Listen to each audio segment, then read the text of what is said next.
Bon, on va y arriver. Je viens de faire du tri sur la carte SD là. Normalement, je devrais réussir à finir cette vidéo qui sera en 3 parties. Donc voilà, j'aurais bien aimé faire tout d'un bloc.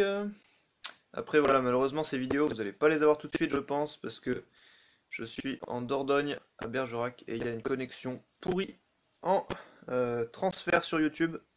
Donc c'est la galère totale, voilà, je peux pas. Il n'y a que quand je viendrai sur Annecy, ou éventuellement au mois de février, je monte sur Paris. Peut-être que chez mes grands-parents, j'arriverai à m'occuper de ça et vous les transférer. Parce que sinon, vous allez les avoir que quand je remonte sur Annecy, probablement au mois de mars-avril, pour faire le bilan comptable de l'an dernier, 2018. Donc voilà, je continue, je vous fais le tour. Donc, je sais plus ce que je vous disais que mon frère disait qu'on aurait pu mettre des rails de 45, c'est vrai, ça aurait pu fonctionner.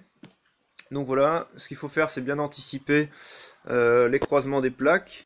Donc là j'ai fait un décalage exprès, comme ça je sais que je vais mettre ma première plaque ici, tac, et après la deuxième viendra contre. Voilà, et après les axes tous les 60, tchac. En faux plafond, les suspentes, c'est un peu plus compliqué.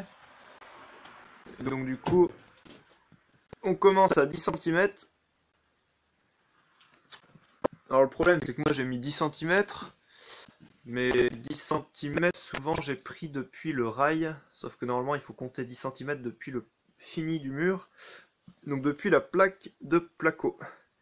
10 cm, et après tous les 60, donc 70, 130, 190, 250.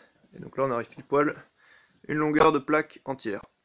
Donc du coup, on vient buter contre notre autre plaque, après avoir fait les doublages, donc j'ai laissé un jeu en périphérie. Comme ça, j'ai pas à recouper mes plaques là. Elles viennent dépasser là-haut, et ensuite, les plaques du plafond viennent buter contre.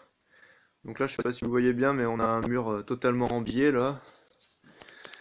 Mes rails étaient pas assez longs, donc j'ai récupéré des chutes là pour allonger. Puis j'ai fait une découpe en biais pour pouvoir glisser ma plaque sans être gêné. Donc voilà. Et après, j'ai passé tous mes câbles électriques. Donc voilà. Donc là, c'est de la gaine, comment ça s'appelle, RO2V je crois. RO2V je crois que ça s'appelle.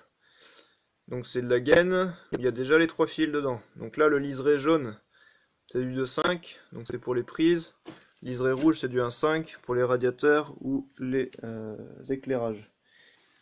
Et donc à chaque fois, donc ça c'est vachement pratique. Prendre ça, ça coûte moins cher que de prendre de la gaine là préfilée où il y a déjà tous les fils dedans. Et la gaine c'est beaucoup plus merdique à passer. Et encore si vous faites encore à tirer les fils là, vous perdez un temps fou. Enfin bref. Franchement, quand vous faites les choses vous-même, vous pouvez vous permettre de payer un peu plus cher, mais vous gagnez du temps quoi. Alors, donc après il faut bien scotcher, repérer. Bon ça je sais que c'est les prises, donc voilà il y a un pont. Donc là ça arrive là, après il y a un pont pour l'autre prise de l'autre côté. Après il y a un autre pont là, pour la prise du salon qui est derrière. Donc là j'ai percé, tchac. Et j'ai fait 2 réservations également pour passer, c'est la télé là, donc il y aura la prise RJ et la prise télé. Donc là on a, voilà par exemple ici, là on sait plus, hop, j'ai marqué rad, donc là c'est l'alimentation de mon radiateur. Donc voilà, donc j'ai acheté des radiateurs inertie sèche, non j'en ai 2 à inertie céramique et le reste c'est l'inertie fluide. Voilà. Il y avait des promos là, c'est ça qui est intéressant en période de solde. Donc voilà, après donc on calpine là, tous les 60, hop là je m'arrête au bord là, pour pouvoir faire mon retour placo, tac, après ici pareil, tchac. Faut penser à toujours laisser un jeu là, parce que par exemple s'il faut retirer les ouvrants là, donc l'ouvrant pour le retirer il faut le soulever, tchac, après on le sort du bas, tchac, et du coup en le montant on monte de 1 ou 2 cm. Donc si vous faites arriver votre placo fini ici, et ben vous pouvez plus sortir. Si par exemple, je sais pas, il y a une vitre de cassée, vous voulez le changer. Donc il faut faire attention à ça. Donc ça c'est l'interrupteur de la pompe de relevage pour les qui est dehors là. Pour les évacuations de la cuisine, on utilisera ça, qui est en triphasé. Donc ça n'a pas été évident, je vous ferai une vidéo spécifique sur les plans où il a fallu que je définisse la répartition des disjoncteurs suivant les 3 phases pour qu'il y ait un équilibrage. Voilà. Vous avez là depuis l'autre côté l'arrivée de la prise et les 2 autres perçages. Donc ici c'est le coin salon. Donc là, vous voyez toute l'humidité là, c'est parce qu'on est enterré là. Et qu'à l'époque il faisait pas d'étanchéité.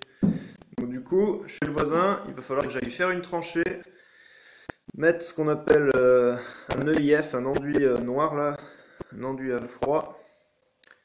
Après, on appelle ça un papier chocolat là, c'est un... Je crois que c'est du Delta MS, ça s'appelle.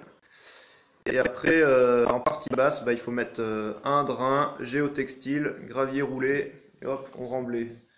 Voilà, en espérant que ça enlève. Et puis du coup, j'ai bien mon décalage suffisant qui fait que mon isolant touchera pas le mur. Donc même s'il y a encore un peu d'humidité, ça va pas esquinter mon isolant.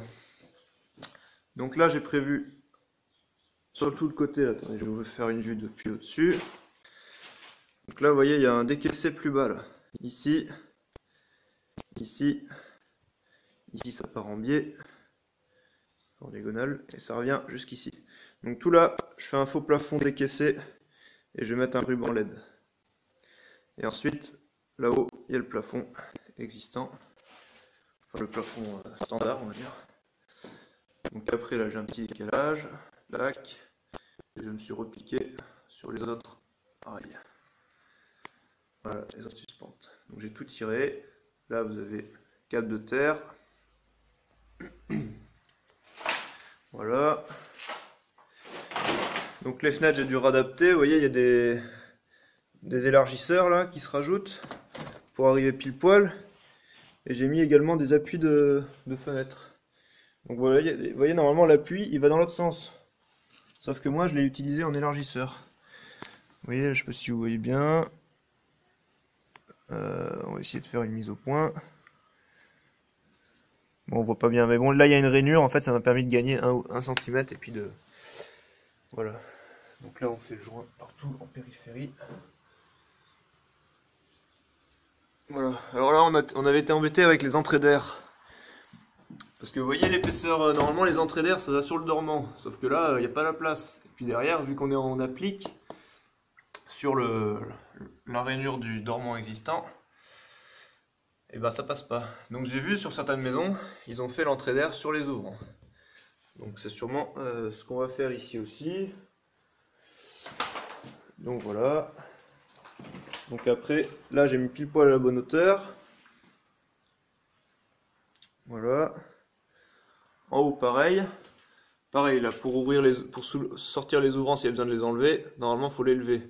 Bon, même si là il y a des vis, on pourrait dévisser, mais bon, logiquement, ça se soulève. Donc notre plaque de placo, il faut bien qu'elle arrive là-haut. Faut pas qu'elle arrive contre, sinon on peut plus soulever l'ouvrant. Voilà. Donc là on a tout tiré, les arrivées. Donc les évacs, donc il y avait déjà des évacs existants parce que je refais la cuisine au même endroit. Donc j'ai juste repris un peu. Ah là là, en plus on va plus avoir de batterie. Bon, écoutez, je vais monter rapidement là-haut. Vous montrer vite fait la salle de bain. Ah là là, mais il y a des vidéos comme ça, c'est la catastrophe. Ça coupe, il n'y a plus pas de mémoire, pas de batterie. Voilà la salle de bain. Donc on a doublé, isolé. Voilà, double vasque. Tchac. Ici j'aurai mon lave-linge. L'évac qui ressort là. Et qui se repique ensuite ici.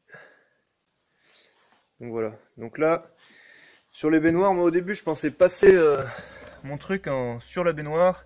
Et en fait, il y en a beaucoup, ils sont pas percés. Donc du coup, je vais le mettre en mural. Et puis, il faut que je vérifie la bonne hauteur. Il faut que je sois au moins à 70 cm. Et je crois que je suis un peu court là. Au niveau du rouge, le bleu, j'ai largement de longueur. Donc voilà, je vais utiliser ça là. Ça coûte un peu cher, mais il faut vraiment que ce soit résistant. Ça coûte 40 €. Il faut vraiment que ce soit résistant, sinon c'est la merde. J'ai déjà essayé de bricoler. Ça marche pas bien.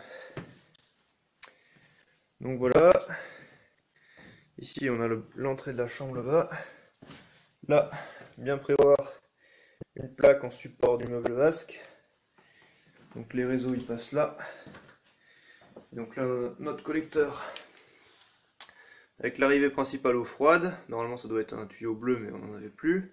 Et là, tous les départs eau froide, départ eau froide chauffe-eau, hop, retour eau chaude vers collecteur eau chaude, 3 départs eau chaude, lavabo, baignoire, évier cuisine.